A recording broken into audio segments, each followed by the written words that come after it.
At 1:23:45 a.m. on April 26, 1986, the most catastrophic nuclear accident in human history began with a simple safety test that went horribly wrong. What happened next would kill thousands, displace hundreds of thousands, and create a radioactive wasteland that'll remain dangerous for the next 20,000 years. In 2019, HBO released a 5-part miniseries that brought this terrifying story to life with haunting accuracy. Chernobyl became the highest-rated show in TV history, and I'm about to break down the entire incredible story it tells. Chapter 1, the HBO series opens by showing us exactly how this nightmare began. Let's rewind to April 25th, 1986, as the show depicts it. The Chernobyl nuclear power plant in Ukraine was about to conduct a routine safety test on Reactor 4. The goal was to see if the reactor could maintain power during an emergency shutdown. Sounds reasonable, right? Well, that's where everything started going sideways. The plant's deputy chief engineer, Anatoly Dyatlov, brilliantly portrayed by Paul Ritter in the series, was overseeing the test. Dyatlov was notorious for being arrogant and dismissive of safety protocols. His colleagues nicknamed him the Tyrant, and on this particular night, his attitude would prove deadly. The test was supposed to happen during the day shift, as the series shows us, but it got delayed. By the time they started, it was the night shift, less experienced operators who'd never run this test before. Already, we're seeing red flags pile up like a bad comedy sketch, except nobody's laughing. Reactor 4 was an RBMK reactor, which is simply a Soviet design that had a fatal flaw nobody wanted to talk about. These reactors used graphite control rods with uranium tips. When you hit the emergency shutdown button called AZ5, these rods would actually cause a brief spike in nuclear activity before shutting things down. It's like pressing the brake pedal and having your car accelerate for a split second first. The Soviet government knew about this flaw for years, yet they kept it classified. They'd rather risk disaster than admit their reactor design wasn't perfect. Pride literally came before the fall here. Chapter 2. As the test began, the reactor's power dropped too low. Dyatlov ordered his team to continue rather than stopping and trying again later. They started pulling out control rods to increase power, which is akin to removing the brakes from a speeding car. Alexander Akimov, the shift supervisor, and Leonid Toptanov, the reactor operator, both voiced concerns in scenes that are absolutely nerve-wracking to watch. They knew something wasn't right. The reactor was becoming unstable. At 1:23:40 a.m., Toptanov finally hit the AZ5 emergency shutdown button. For a brief moment, everyone probably thought they'd saved the day. Instead, those graphite-tipped control rods caused exactly what the government had been hiding: a massive power surge. 5 seconds later, at exactly 1:23:45 a.m., Reactor 4 exploded. The explosion was so powerful it blew the 2,000-ton reactor lid clean off. Radioactive debris shot into the night sky like deadly fireworks. The reactor core, now exposed to the open air, was burning at over 2,000 degrees Celsius. And then things got even more insane. Dyatlov, standing in the control room as alarms blared and as operators reported the core was gone, refused to believe it. He kept insisting it was impossible for an RBMK reactor to explode. Denial isn't just a river in Egypt. Sometimes it's a radioactive nightmare in Ukraine. Chapter 3. Within minutes, firefighters arrived on scene. The series shows us Vasily Ignatenko and his crew thinking they were responding to a regular industrial fire. They had no idea they were walking into a radioactive inferno that would kill them within weeks. These firefighters climbed onto the roof of the adjacent reactor building and started hosing down burning graphite chunks, pieces of the reactor core itself. Just imagine trying to put out a fire with water, except the fire is actually highly radioactive nuclear fuel. They were essentially handling pieces of the sun with their bare hands. Meanwhile, the plant management was in full panic mode. Viktor Bruhanov, the plant director, and Nikolai Fomin, the chief engineer, decided their best strategy was lying. They cut phone lines to prevent panic and misinformation, locked down the nearby city of Pripyat, and reported to Moscow that everything was under control. You know what's scarier than a nuclear disaster? A nuclear disaster where the people in charge are pretending it's not happening. Back in Moscow, nuclear physicist Valery Legasov, played with incredible intensity by Jared Harris, was dragged from his bed to brief Soviet leader Mikhail Gorbachev. We see Legasov's growing horror as he quickly realized the reports from Chernobyl were completely wrong. The reactor core was exposed, radiation was pouring into the atmosphere, and they were facing a catastrophe that could affect all of Europe. What's your take on this? Should the Soviet officials have immediately told the truth, or was their attempt to prevent panic justified? Let me know in the comments below. Chapter 4. Here's where our story gets even more intense. The explosion had created a massive fire in the reactor core, and Soviet officials decided to smother it by dropping sand and boron from helicopters. Good idea, right? Well, there was one tiny problem nobody thought about. The superheated sand would melt and potentially cause the molten core to reach the water reservoirs beneath the reactor. If that happened, the resulting steam explosion would be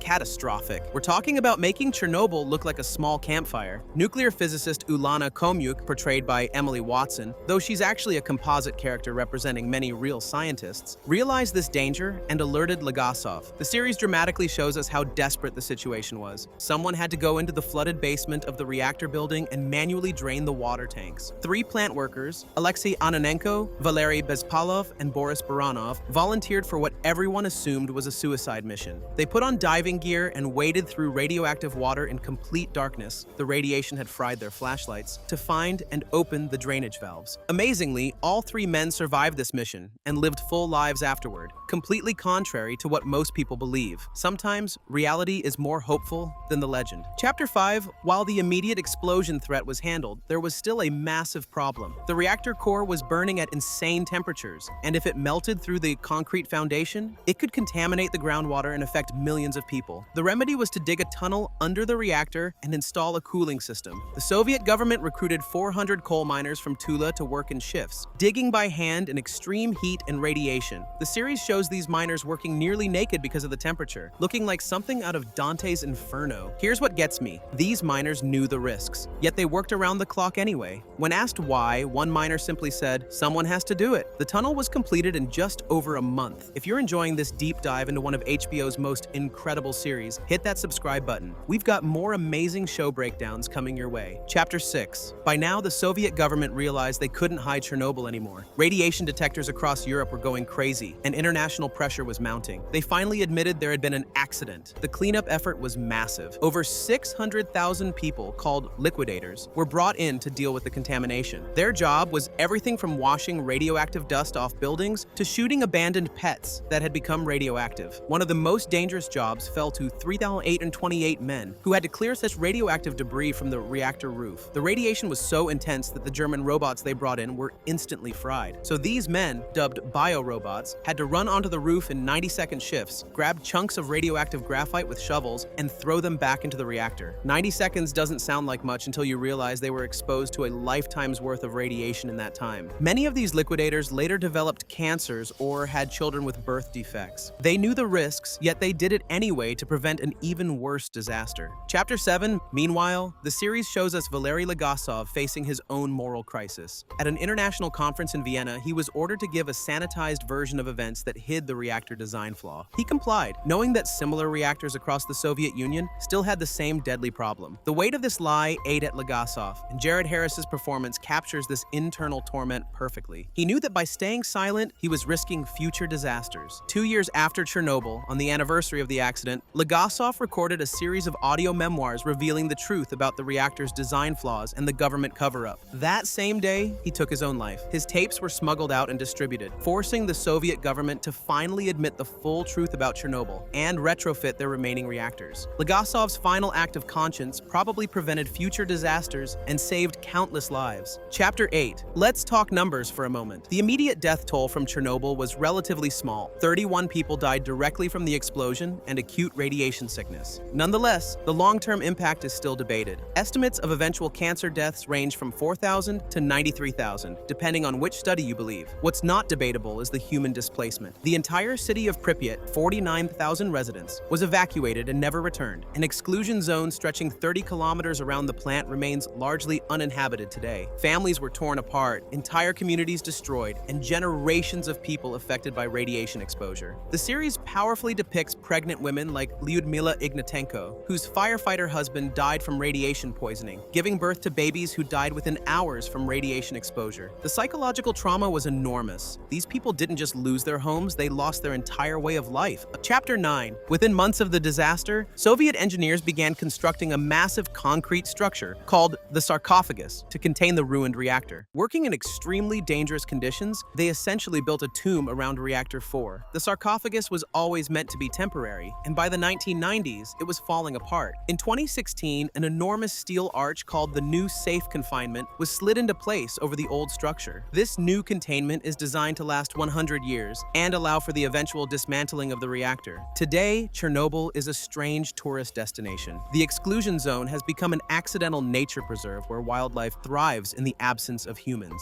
You can actually visit Pripyat and see the abandoned city frozen in time, though you'll need a Geiger counter and a guide. So do you think the world learned enough from Chernobyl, or are we still too willing to put politics and pride ahead of safety? Share your thoughts in the comments. comments. Hit subscribe for more breakdowns of shows that'll make you question everything you thought you knew about history.